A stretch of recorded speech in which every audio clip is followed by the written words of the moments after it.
Buenos días a todos, otra vez un gusto estar con ustedes. Bienvenidos al primer video del 2021. Para mí siempre es muy grato estar con ustedes y traer información de la que nos han estado solicitando muchos datos. Hoy me acompañan como siempre Eugenia Araiza. Buenos días, Eugenia.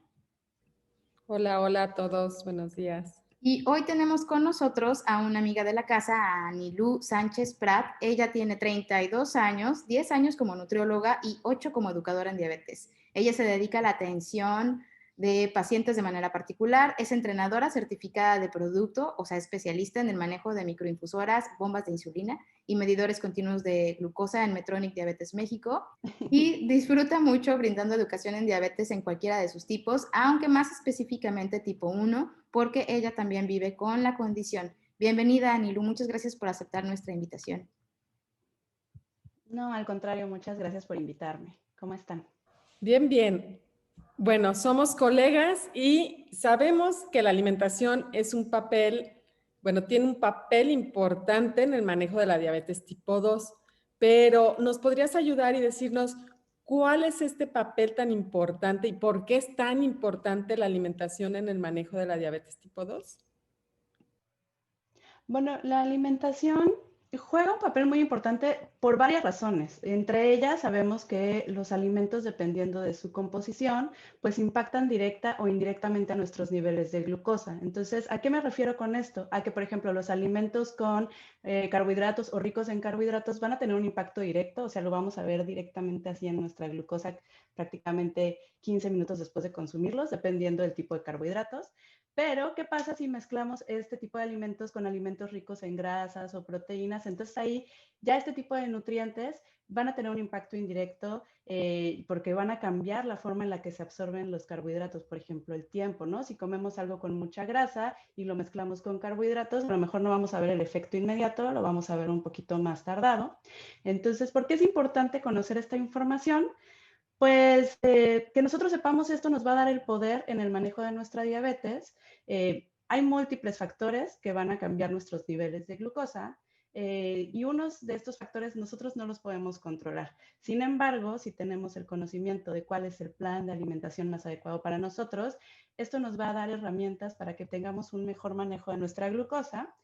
Y aparte, bueno, pues también comer de manera saludable, medir cantidades o porciones, nos va a ayudar mucho en la parte de control de peso, que también pues sabemos que esto está relacionado con el aumento de la resistencia a la insulina. Me gustó mucho que mencionaste que la alimentación es una de las muchas variables o factores que tienen impacto en nuestros niveles de glucosa en sangre.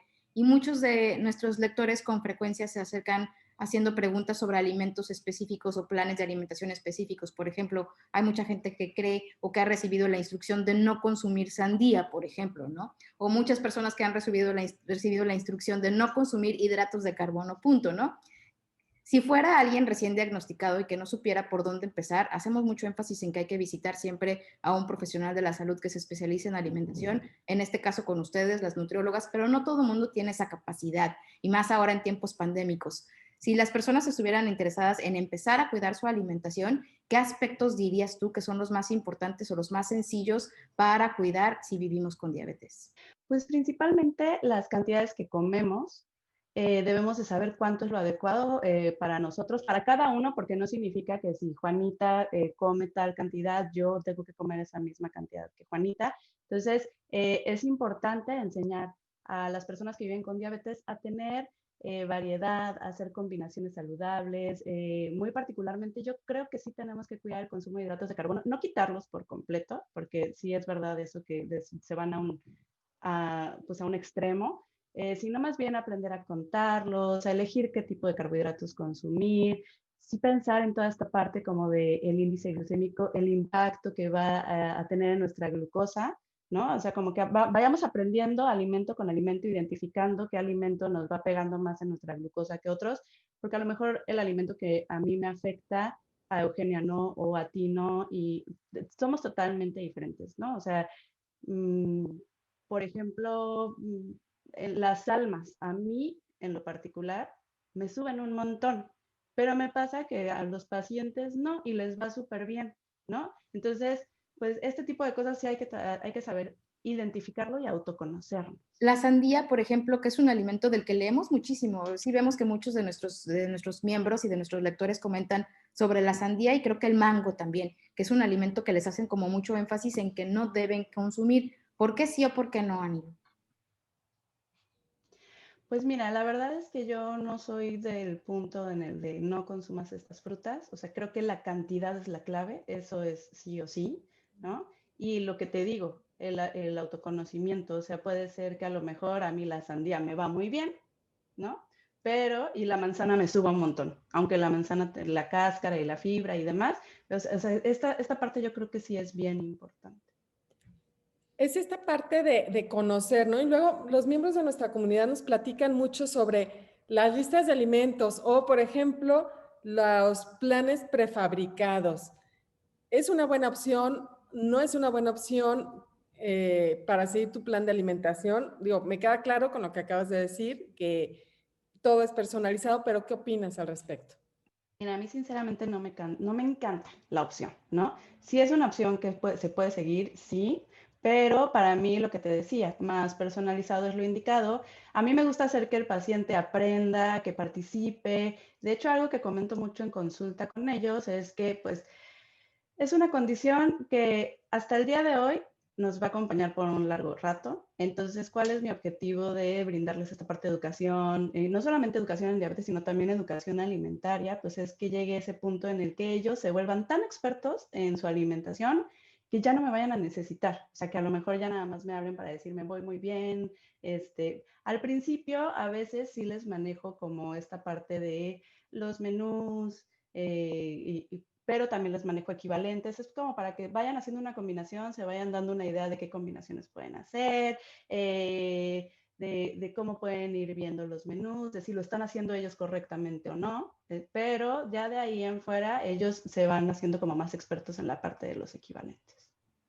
Y este tema de que los requerimientos nutrimentales son muy individuales es tremendamente cierto, porque, por ejemplo, si yo buscara información en Internet, dietas para diabetes, pues encontraría quizá una lista con una dieta con probablemente, pero estoy diciendo probablemente, 2.200 kilocalorías, que para alguien que mide lo que yo mido y que pesa lo que yo peso, pues sería muchísimo, ¿no? Entonces, poco beneficio tendría que yo siguiera un plan de alimentación que en una lista como esas, y sería mucho más benéfico para mí a lo mejor tener un plan creado en compañía de un equipo de profesionales de la salud, en este caso una nutrióloga o una educadora en diabetes, que me ayudara a decidir exactamente cuánto y de qué grupo de alimento necesito, para ponerlo en palabras como normales, ¿no? Ahora, muchas personas, si bien no se alimentan mal, incluyen en su alimentación diferentes tipos de alimentos, tienen cuidado midiendo el contenido de grasas, el contenido de hidratos de carbono, pero a la hora de que platicamos con ellos en consulta vemos que el tamaño de porciones es muy grande o es muy chico, y hay que aclarar muy bien esto de la porción.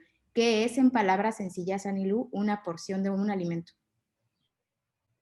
Pues es la cantidad de un alimento específico que nosotras como nutriólogas les sugerimos consumir, ¿no? Entonces, normalmente les vamos manejando ahí sí una lista, le ponemos a cuánto equivale una porción, para que ellos más o menos se vayan familiarizando.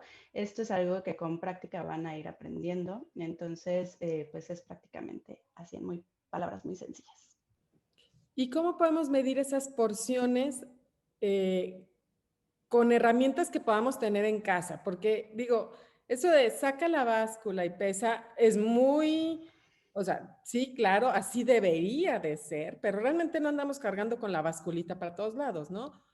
En herramientas caseras, herramientas sencillas, ¿cómo podemos medirlas? Pues mira, a mí para herramientas caseras me encantan las cucharas medidoras, que las pueden encontrar pues en cualquier lugar, o sea, desde Walmart, Amazon y demás, haciendo ya ahí propaganda, ¿no? Pero estas cucharas medidoras ya traen ahí que equivale a media taza, una taza, un cuarto de taza, un octavo de taza, bla, bla, bla. Entonces, a mí en lo particular se me hacen muy, muy prácticas. Pero también estoy consciente que no las podemos traer siempre, ¿no? Digo, ahorita hay pandemia, no podemos así como ir a un restaurante tan libremente, pero en el caso o en el momento en el que ya por fin todo esto termine y volvamos a la normalidad, entonces Una opción también puede ser esta parte en la que podemos utilizar nuestras manos para medir las raciones y darnos una prox. O sea, no es que sea algo exacto, ¿no? Pero pues ya podemos por ahí saber que, por ejemplo, 2 manos abiertas son el equivalente a 2 tazas y esto lo podemos aplicar para saber como qué cantidad de verdura podemos comer, ¿no?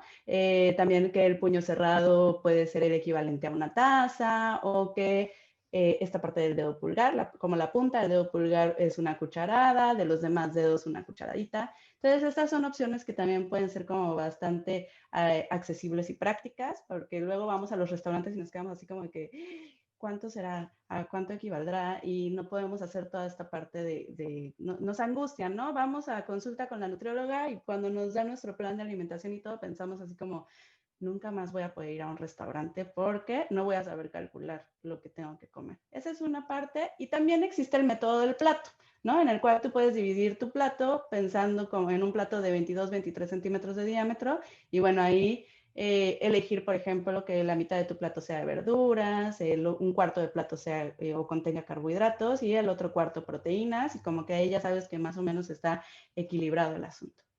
De hecho, para quienes hacemos conteo de carbohidratos para saber cuánta insulina necesitamos para los alimentos, esta parte del tamaño de las porciones es tremendamente importante y no me dejarán mentir, porque tenemos que hacer muchas veces como un cálculo que Elena Sainz llamaría ojímetro, ¿no? Que tenemos que medio calcular con el puro ojo más o menos a cuánto equivaldría una porción de diferente tipo de alimento como para saber cuánta insulina necesitamos aplicar, ¿no? Actualmente, pues ya hay herramientas, por ejemplo, aplicaciones para teléfono celular que podemos descargar para saber más o menos cuántas, no sé, por decir algo, cuántas uvas son una porción y para tener como que alimentos e ideas mucho más prácticas y mucho más ágiles. ¿Hay algún tipo de herramienta, por ejemplo, en teléfono o aplicación que tú uses particularmente con tus pacientes o que tú recomendarías para tus pacientes? Sí, a mí me gusta mucho, se llama Fat Secret. En esta herramienta no solamente podemos encontrar como alimentos que tenemos en casa, sino que también podemos encontrar productos comerciales. Es decir, que no lo sé, estamos ya consumiendo. Es un ejemplo, no significa que estoy recomendando que hagan el consumo frecuente o algo, pero un café de Starbucks, ¿no? Y entonces ponemos ahí el café, el tamaño, el de todo, y ahí te sale exactamente la cantidad de carbohidratos que contiene. Entonces ya tú te puedes dar también más o menos una idea, sobre todo pues para quienes contamos carbohidratos y nos ponemos nuestra insulina con base en esto, pues entonces ya sabemos una idea de cuántas unidades nos tenemos que poner. Esto me lleva a otra pregunta. ¿Qué es más importante, el tamaño de la porción o el tipo de alimento que comemos? Es decir, si es un alimento sano, podemos comer más o también es necesario revisar la cantidad. O bien, si es, por ejemplo, un chocolate, nunca jamás puedes comer chocolates. ¿Qué es más importante? Ambas cosas son importantes, Eugenia. O sea, definitivamente no por ser algo que nosotros consideremos que es sano, ejemplo, las frutas, podemos comerlas con libertad, ¿no? Decíamos en un principio, tienen carbohidratos, van a afectar directamente a nuestra glucosa. Entonces, no es como que podamos comernos la sandía completa, ¿no? Tenemos que medir esa ración. No tenemos que despreocuparnos como por el consumo, pero tampoco por ser un alimento que nosotros no consideremos sano, ¿no? Entre comillas, vamos a dejar de consumirlo para siempre. Yo creo que es muy importante lo que les decía, entender el efecto que tendrán, cuál es la porción adecuada, identificar qué tanto va a impactar a tu glucosa, esa parte sí es bien importante, pero no significa que Nos les pasa dejes de con comer frecuencia. para la eternidad. Lo vemos con frecuencia, sobre todo con ejemplos como tipo miel, que muchos de nuestros lectores dicen que, bueno, como ya saben que tienen que tener mucho cuidado con el uso del azúcar, pues que en vez de utilizar azúcar, utilizan miel. Y entonces ahí tenemos que dedicar un rato para explicar cómo la miel también tiene hidratos de carbono y también se verá traducido en una elevación de los niveles de glucosa en sangre. Entonces, como Anilú dice, en realidad el secreto está en cuánto sabemos sobre los alimentos que vamos a consumir y que podamos ver y aprender a través del automonitoreo, en este caso, cómo tienen impacto ciertos alimentos en nuestra propia salud y en nuestra propia diabetes, porque como también ella hizo mención, en cada uno de nosotros pues habrá un efecto diferente, ¿no? Por ejemplo, yo no como sandía porque la sandía eleva muchísimo mis niveles de glucosa en sangre, pero pues prefiero comer otro tipo de fruta en mi plan de alimentación que tiene menor impacto y tiene que ver también con índice glucémico, que seguramente después es un tema del que vamos a platicar. Anilu, además de agradecerte, queremos preguntarte, ¿dónde puede encontrarte la gente? ¿Dónde, si quisieran consultar contigo o leer tus publicaciones, dónde pueden encontrarte? Pues mira, yo me encuentro en Veracruz, atiendo aquí en Veracruz, doy consulta en Star Médica y en la Torre de Med Capital trabajo con un endocrinólogo de adultos y un endocrinólogo pediatra. También, bueno, pues a los pacientes que utilizan bomba de Medtronic, les doy la capacitación para utilizarla. No tengo una página pues como tal, o sea, no hago publicaciones como tal. La verdad es que me has invitado a escribir con ustedes en Beyond Type 1 y me encanta, pero no me he animado así como todavía a armar mi página. Estoy en eso, espero que pronto, pero en cuanto yo tenga mi página, te la hago saber. Pues es un gusto siempre y siempre compartir espacio contigo, Mariana, contigo, Anilu.